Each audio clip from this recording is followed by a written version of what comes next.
అసలు మొట్టమొదట అనుగ్రహించింది ఒక బోయవాణ్ణి. వెంకటేశ్వర స్వామి వారికి చామదుంపలు తేనెలో పెట్టి పెట్టి ధన్యత పొందినవాడు ఆయన.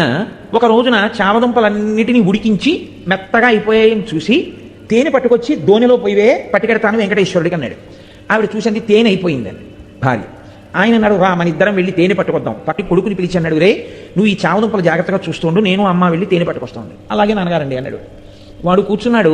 బోయవాడు భార్య పక్కన ఉన్న అరణ్యంలోకి వెళ్ళారు తేనె కోసం. చేసి తేనె పట్టుకుని వచ్చాడు ఆయన వెంకటేశ్వరుడితో కలిసి తింటాడు.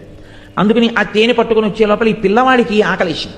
వీడికి ఏమిటి అలవాటు, నాన్నగారు రోజు అక్కడ పెట్టి తిని వస్తారు, అప్పుడే మనకి పెడతారు. కాబట్టి అక్కడికెక్కడికో వెళ్ళి పెట్టడం ఎందుకు, నాన్నగారు ఈ చెట్టేగా వెంకటేశ్వర స్వామి అంటుంటారు, కాబట్టి ఇక్కడ పెట్టేస్తే అయిపోదేమిటి.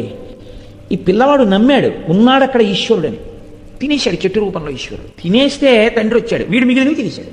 స్వామికి పెడితే తినేచ్చుగా, తినేశాడు వాడు. తండ్రి వచ్చాడు, ఏవిరా చామదుంపలు అన్నాడు.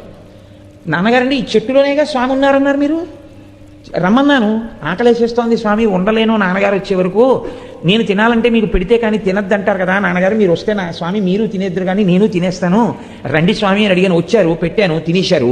తండ్రికి ఎక్కడ లేని కోపం వచ్చింది. చెట్టుకు పెట్టావా, తిన్నాడా వెంకటేశ్వరుడు? ఆయన అమాయకత్వం ఆయింది. ఎంత పనిచేశావురా అని ఆ చేతిలో కత్తి ఒకటి పట్టుకుని వెళ్ళాడు ఆయన.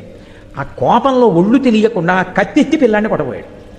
చెట్టు రూపంలో ఉన్నాడు వెంకటేశ్వరుడిని నమ్మినటువంటి పిల్లవాడి యొక్క నమ్మకాన్ని రుజువు చేస్తూ ఇలా ఎత్తిన చేతిని చెట్టు రూపంలో ఉన్న వెంకటేశ్వరుడు పట్టుకున్నాడు.